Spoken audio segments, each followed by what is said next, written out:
a la cuarta entrega sobre los evangelios sinópticos.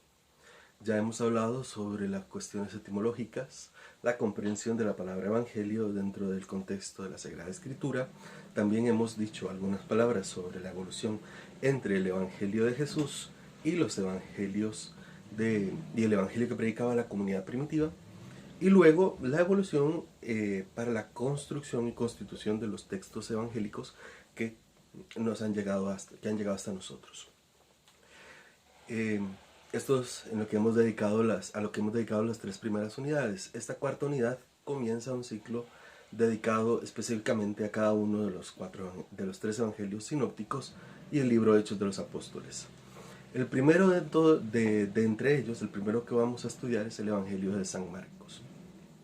Esto en función de que el Evangelio de San Marcos es fuente, junto con lo que ya hemos llamado la fuente Q, para los Evangelios de Mateo y de Lucas, y que por tanto podríamos considerar como un evangelio, el primer evangelio, el evangelio primitivo, el evangelio más antiguo de entre los tres evangelios sinópticos.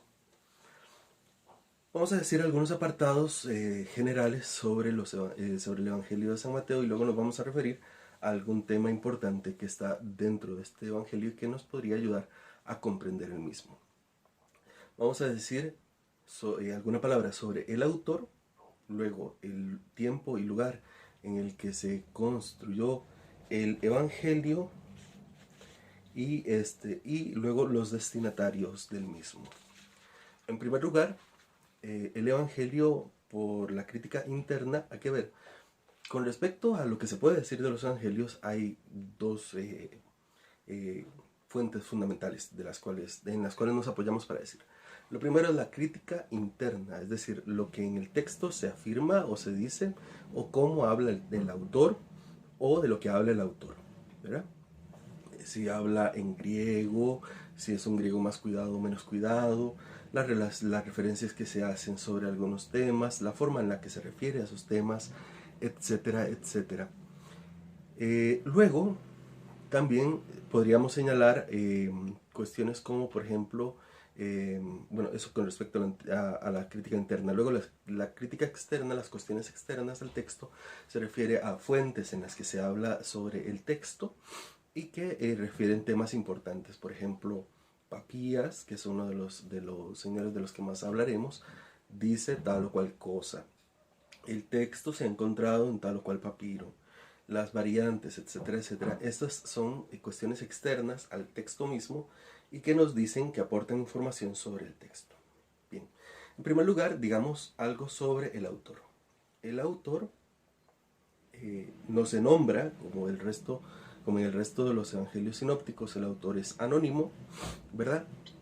No se nombra, por tanto, dentro del texto, pero de la forma en la que escribe y cómo habla, podemos afirmar que es un judeo helenista, ¿verdad?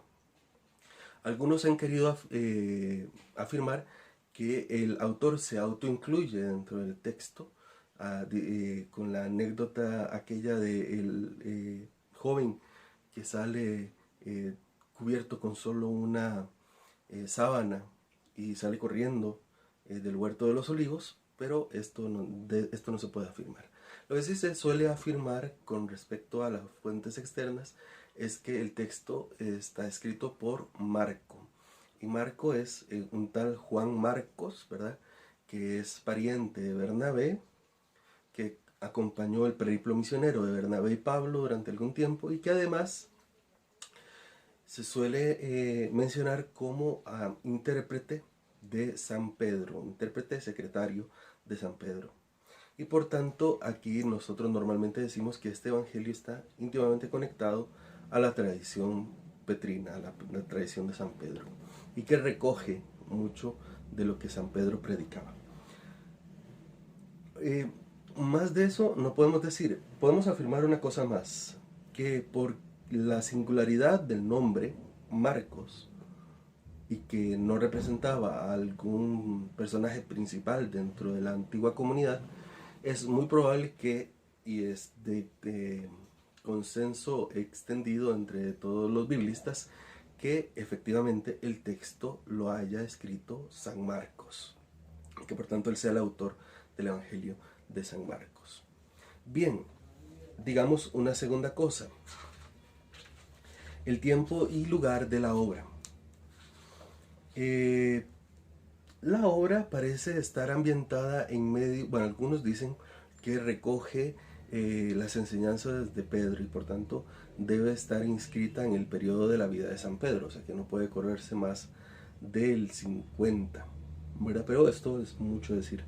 Algunos también afirman que en la cueva 7 de Qumran, en el papiro de la cueva 7 de Qumran, hay fragmentos del Evangelio de San Marcos y que por tanto esto retrasa, ¿verdad?, la escritura del Evangelio de San Marcos a un tiempo de la predicación apostólica muy primitiva, es decir, que estamos muy cercanos al núcleo de los primeros apóstoles.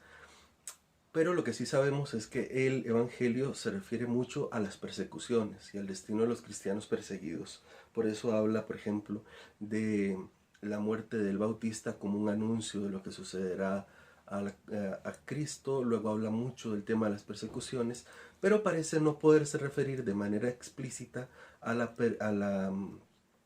caída de Jerusalén. La caída de Jerusalén apenas es preanunciada, es profetizada por Cristo, pero de la que no se dan amplitud de datos, como sucede por ejemplo en el Evangelio de San Mateo o de San Lucas, ¿verdad? Entonces esto nos hace encontrar la ventana de tiempo en el que fue escrito el Evangelio de San Mateo entre más o menos el 60 y el 70 antes de Cristo. Entonces podemos decir que el Evangelio de San Marcos, perdón, de San Mateo había dicho antes, el Evangelio de San Marcos está escrito en torno al 70 después de Cristo. Esto lo convierte en el evangelio más antiguo y es predecesor, está escrito antes, de manera previa, al evangelio de Mateo y de San Lucas, que lo conocieron.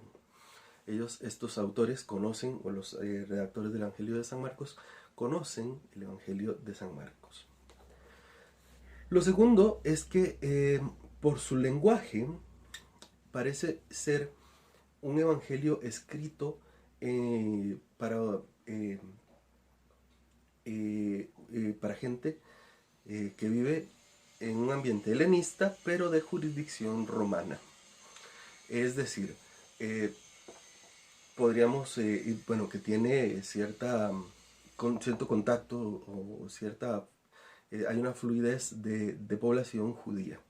¿Esto por qué? Porque en la comunidad se habla en griego koiné, el Evangelio está escrito en griego koiné, pero se utilizan términos latinos para explicar algunos términos griegos, ¿verdad? Entonces esto es muy importante, saber que esto es un relato que podía haber estado escrito para una comunidad que tiene una fuerte influencia romana. Entonces normalmente situamos este evangelio en torno a Roma. Entonces sabemos que en torno a Roma, alrededor del 70, por un judío cristiano helenista, que además es probablemente Marcos. Esto es lo que podemos decir de la manera externa, de crítica externa al Evangelio de San Marcos. Además podemos afirmar algo de los destinatarios. Eran helenistas, ¿verdad? Eran helenistas. Estos van a que entender aquí una cosa. Hablo, pero no sé si la gente lo sepa. Que ustedes lo sepan, perdón. Dentro de la comunidad primitiva habían dos grupos fundamentalmente hablando. Habían los judeocristianos, que eran por ejemplo como Santiago, el hermano del Señor, que llamamos en el libro de Hechos de los Apóstoles, ¿verdad? Y toda una corriente que está en torno a él, que hablaban sobre que el cristianismo debía mantenerse dentro de los parámetros de lo judío, ¿verdad? Y ellos eran los que prescribían que la circuncisión, que prohibían comer ciertas carnes, etcétera, etcétera. En cambio estaba la comunidad que era judeocristiana, pero helenista, ¿verdad? De tendencia helenista y helenista, ¿verdad?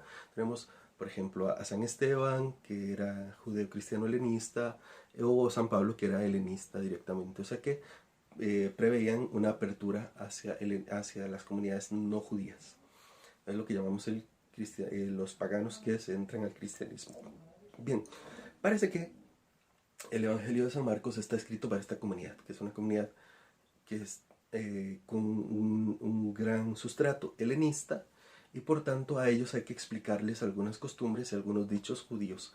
Entonces por eso en el Evangelio de San Marcos explica lo de la purificación, ¿verdad? Lo del sábado, explica algunas palabras hebreas, las trata de traducir al griego para que la gente entienda qué es lo que está hablando. Entonces, esto es lo que podemos hablar, esto es lo que podemos decir en torno al Evangelio de San Marcos como introducción general.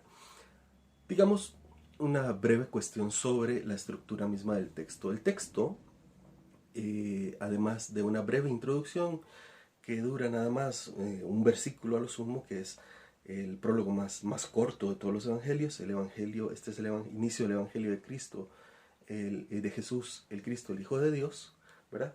Continúa con una breve presentación de 13 versículos sobre el ministerio del Bautista, su encarcelamiento y el bautizo de Jesús y las tentaciones de Jesús, ¿verdad? Y luego comienza la primera parte del Evangelio. La primera parte del Evangelio, que son una serie de compilaciones de dichos y acciones de Jesús, que son seguidas por reacciones de los discípulos y de los grandes grupos que reaccionaban a lo que Jesús decía, ¿verdad? Que son los discípulos, el pueblo y las autoridades del pueblo. Esto continúa así normalmente hasta el capítulo 8. En el capítulo 8 tenemos la primera mitad, ahí se cierra la primera mitad del Evangelio de San Marcos con la confesión de Pedro, en donde se afirma que Jesús es el Cristo, y así se cumple lo que dice el prólogo. Este es el Evangelio de Jesús, el Cristo. Entonces ahí está la primera mitad. Y luego continúa con el ascenso a Jerusalén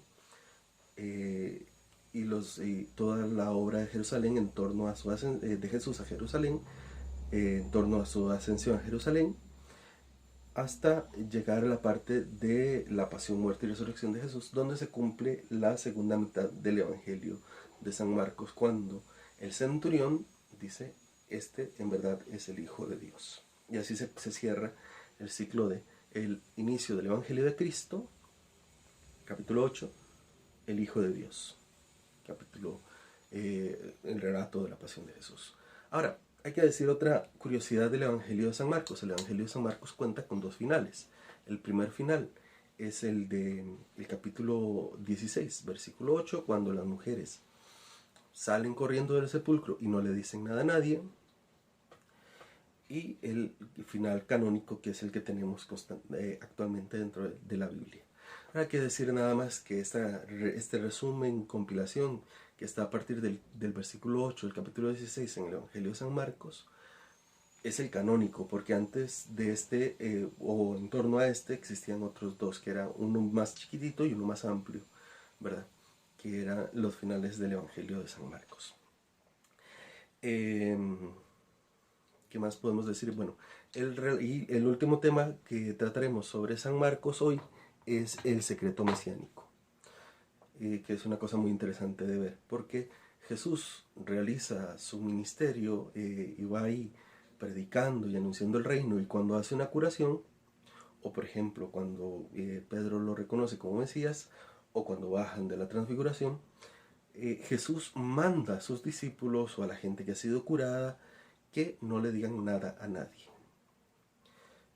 Este es lo que llamamos el secreto mesiánico.